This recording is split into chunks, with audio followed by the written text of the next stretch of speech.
Hallo, meine Lieben. Ich hoffe, euch geht's allen gut und ich begrüße euch alle ganz herzlich zu meinem neuen Video aus Thailand.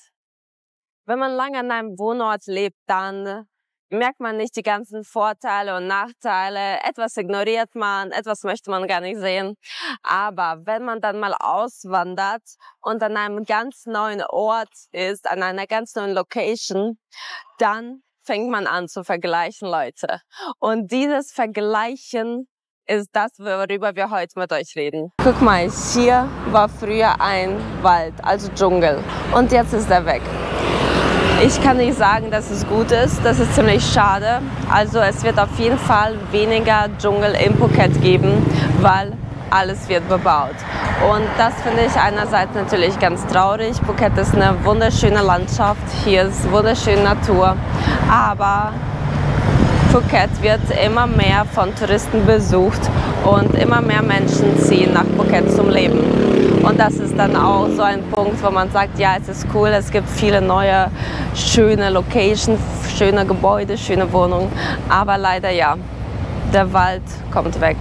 Heute ist das Wetter nicht so heiß, es ist sogar ein bisschen bewölkt, Leute, aber es ist trotzdem warm. Und das ist auch ein Riesenvorteil, wenn man hier lebt. Plus 30 Grad hat man immer.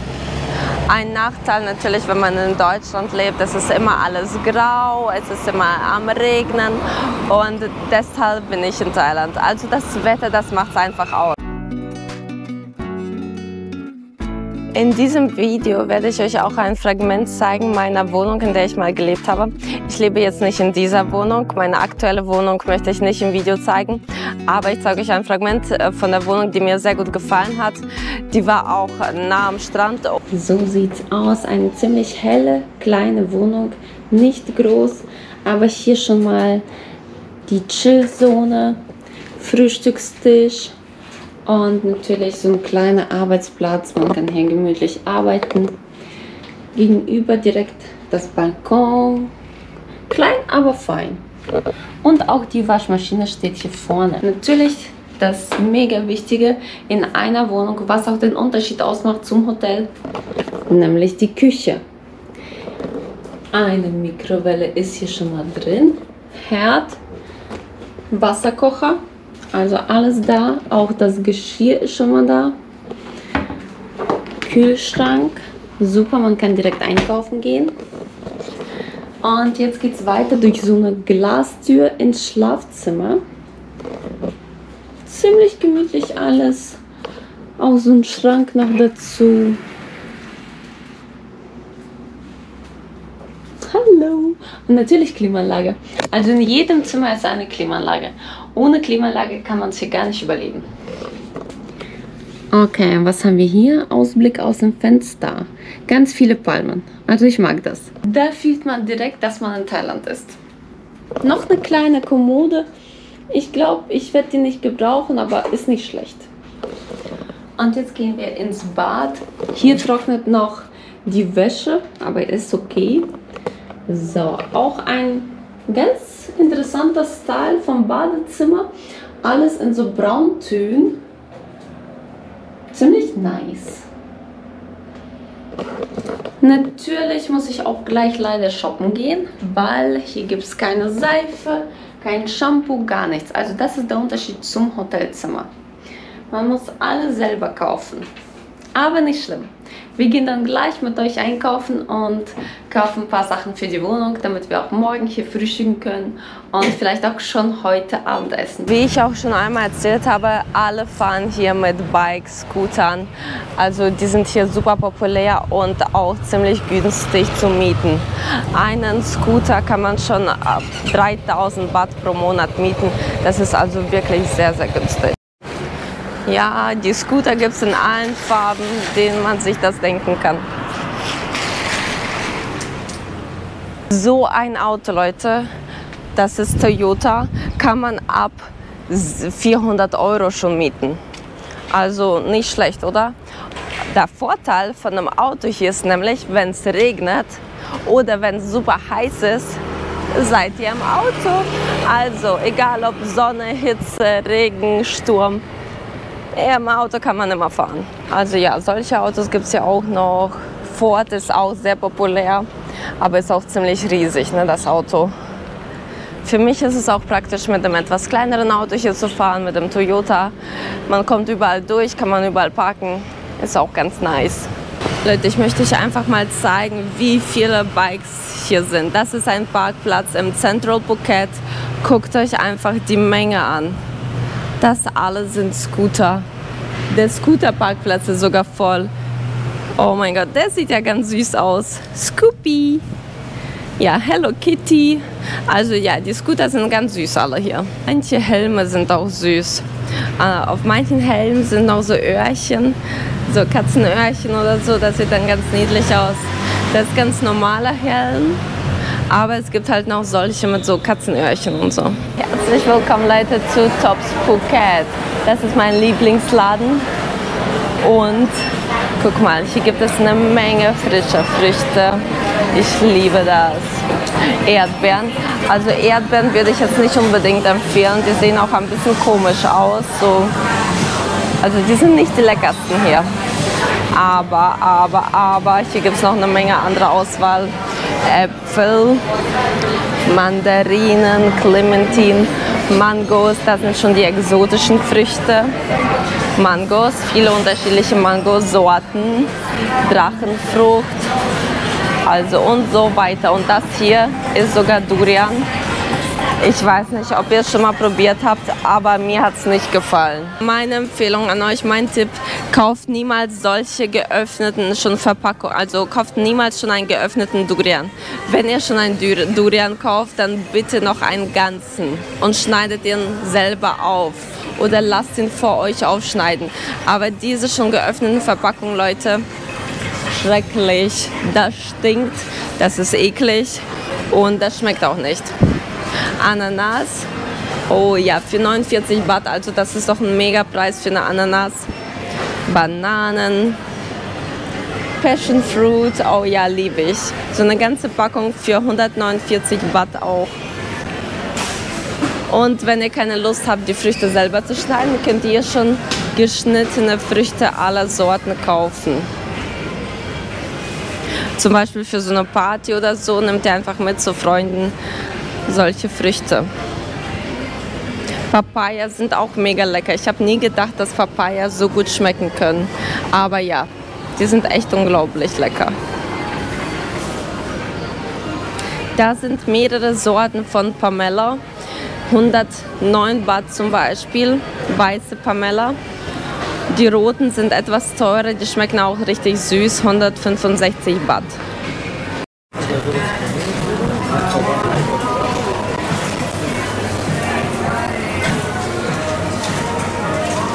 Hier gibt es eine Abteilung in Tops, wo frische Mahlzeiten sozusagen schon zubereitet werden. Die stehen dann einfach im Kühlschrank. Also man kann sich zum Beispiel so eine Fertigmahlzeit schon kaufen, also Reis mit Ei und so. Wie viel kostet das? Moment, lass mal gucken. Was ist der Preis? 69 Baht, also das ist mega günstig. Oder hier die Nudeln, das ist Pad Thai. Aber ich möchte mir was anderes holen. Und zwar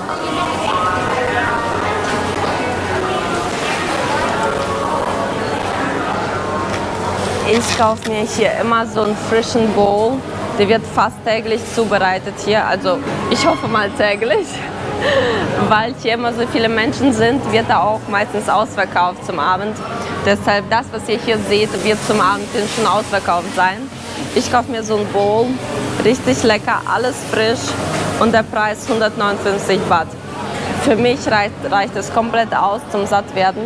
Es gibt noch größere, zum Beispiel sowas auch. Oder halt einen richtig großen Bowl für 200 Baht schon. Also der ist auch etwas schwerer, ja. Das kaufe ich jetzt. Und einen kleinen Muffin noch dazu. Und insgesamt sind es 344 Baht, 49 Baht. Nämlich 5 Baht kostet noch eine kleine Tüte. Ich gehe jetzt aus dem Laden wieder raus. Und ich habe mich erinnert an ein spannendes Thema Versicherung. Ja. Man kann auch in Thailand Versicherung abschließen, Krankenversicherung, Versicherung fürs Auto. Die Versicherung fürs Auto, die wir haben, ist ganz simpel, 3000 Baht. Das heißt, egal was passiert, eigentlich 3000 Baht. Außer etwas ganz Krasses passiert mit dem Auto, da muss man dann natürlich mehr zahlen. Aber so 3000 Baht ist die Standardversicherung hier fürs Auto. Deshalb, wenn ihr ein Auto hier mietet, fragt, ob das Auto versichert ist, weil sonst müsst ihr für einen Schaden aufkommen. Alle, die mir schon lange folgen und meine Livestreams gesehen haben, wissen, ich trinke gerne Kaffee. Lass mal reingehen, das ist ein neues Café mit leckerem Kaffee, Kaffee and Cake. So, Leute. Oh, wie süß. Oh mein Gott, have a bright day. Das ist neu, ich bin hier zum ersten Mal und ja. Lass mal den Kaffee hier testen. Ich finde es echt cool, dass es wirklich populär in Thailand ist, einfach mal einen Kaffee zu holen, Notebook mitzunehmen und im Café zu arbeiten. Für alle, die sozusagen nicht zu Hause arbeiten oder nicht zur Arbeit fahren müssen, ist es sehr praktisch. Man nimmt ein Notebook mit und kann sich irgendwo hinsetzen.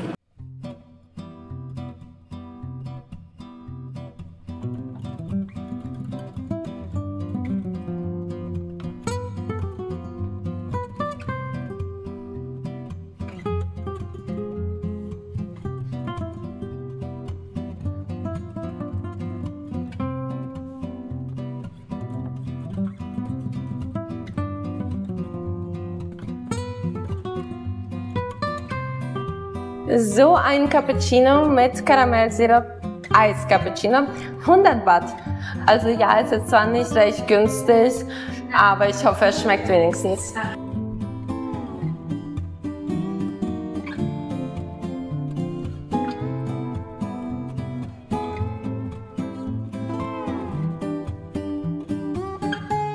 Wie gesagt, das kostet 100 Baht, das sind ca. 3 Euro.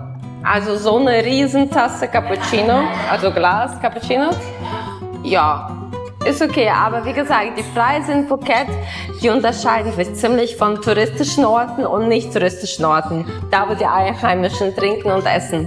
Klar, man kann sich auch Kaffee für 30 Baht holen im Kiosk, wo die Einheimischen einkaufen. Aber wenn man in so einem schönen modernen Café sitzen möchte, gemütliche Atmosphäre, coole Musik, ja, dann kostet das halt noch ein paar Euros mehr.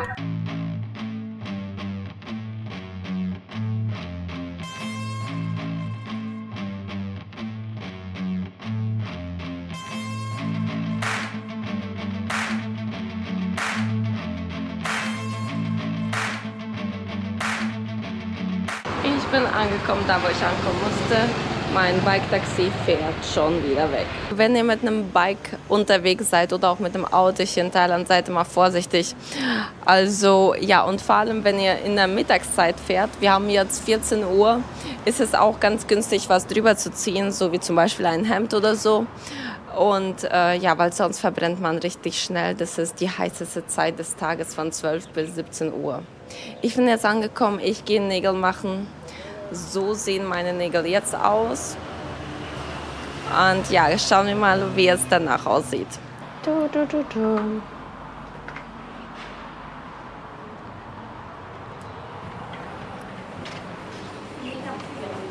Heute ist es ziemlich voll hier. Okay, ich muss wahrscheinlich einen Augenblick warten. Bei mir werden Füße und Hände sofort gemacht.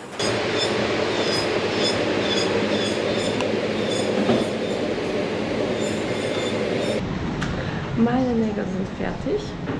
So sehen die aus. Guck mal, ganz hübsch. Ich habe auch Pediküre machen lassen. Und das alles hat mich 2000 Baht gekostet. Also ist auf jeden Fall günstiger als in Deutschland. Und das Beste ist, in 4 Händen. Das heißt, in 2 Stunden habe ich Pediküre und Maniküre gleichzeitig. Jetzt geht's ab nach Hause und wir sehen uns mit euch im Livestream. Täglich gibt es um 10 Uhr morgens einen Livestream auf TikTok. Wer ihn noch nicht gesehen hat, gerne mir auf TikTok folgen. Das ist mein Outfit fürs Abendessen, Leute. Wir gehen mit euch heute mexikanisch probieren. Das Das war aber ein lauter Bike. Ich bin kein Fan von scharfen Essen, aber hier schmeckt das wirklich. Sala Mexicana heißt es, befindet sich in Chalon. Und ja, ich habe sogar einen Tisch reserviert, nämlich ich bin heute mit Freunden. Und wie versprochen, meine Mango Margarita. Guck mal einfach, wie groß das Glas ist. Also ist schon riesig, würde ich mal sagen. Wartet mal, ich nehme einen Strohhalm.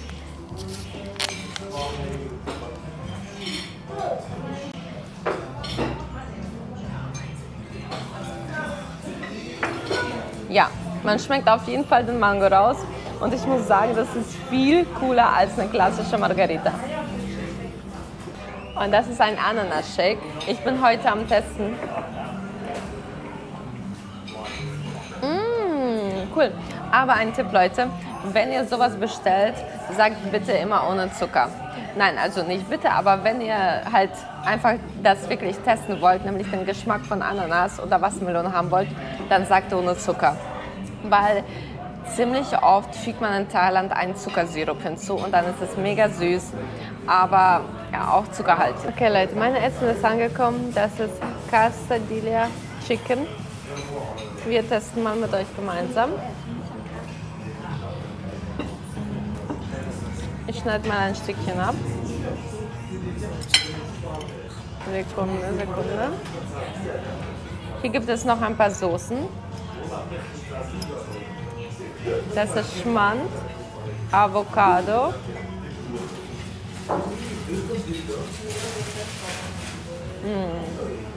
Aber Vorsicht, hier gibt es noch einen Jalapeno, den werde ich nicht essen. Ich bin jetzt in einem Laden und hier gibt es thailändische Ware für Face and Body. Also solches Öl, zum Beispiel Roseöl oder Pineapple-Öl, ist richtig gut für die Haut, pflegt sehr gut die Haut und versorgt sie mit Feuchtigkeit, was auch ziemlich gut ist, wenn man in Thailand lebt. Ich hatte letztes Mal Pineapple-Öl, hat mir gut gefallen, der Geruch auch.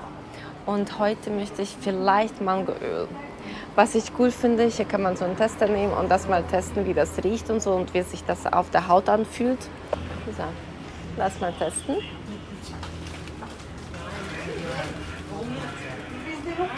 Das riecht auf jeden Fall super cool. Oh ja, das finde ich toll. Hier gibt es auch was für die Haare, so eine Haarmaske mit Kokosnuss oder sogar einen Lip Scrub. Habe ich nie probiert, aber ist auch spannend zu testen. Das hier kostet zum Beispiel 150 Baht und das, was ich mir hole, Mangoöl für Body, kostet 80 Baht eine. Wenn man 3 kauft, dann 200. Und einen wunderschönen Sonntag an alle. Wie kann man denn besser einen Sonntag verbringen, als zum Strand zu fahren? Ich finde, es gibt nichts Besseres. Und das ist auch ein Grund, wieso es so toll ist, einfach auf der Insel zu leben. Man kann einfach Sonntag mal zum Strand hin. Es gibt noch freie Liegen oder man kann sich einfach so am Strand hin chillen. Man kann sich auch eine Katamaran oder Yacht mieten und einfach mal ins Meer rausfahren. Also ich würde sagen, ich gehe jetzt erstmal schwimmen. Wer hat Bock, kann hier am Strand Nai Han sogar ein bisschen Sport machen. Wenn man in der Low Season nach Thailand kommt, sollte man auf jeden Fall achten auf die Strömung. Es kann sein, dass es große Wellen gibt und dann ist es super schwer, aus dem Wasser rauszukommen. Also achtet auch auf die Flaggen. Also bei roter Flagge nicht ins Meer gehen am besten. Das heißt, es ist wirklich sehr, sehr gefährlich.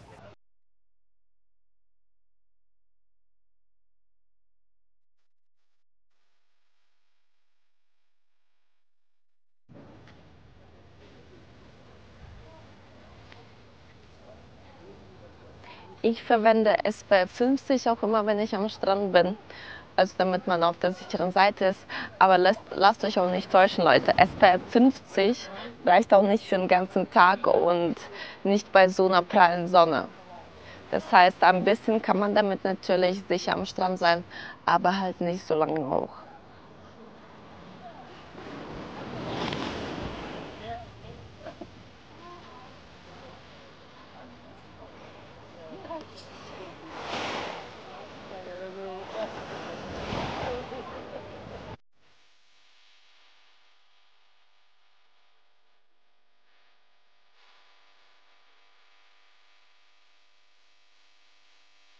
Ja, in diesem schönen Moment, an diesem schönen Ort möchte ich meinen Vlog auch jetzt beenden, Leute.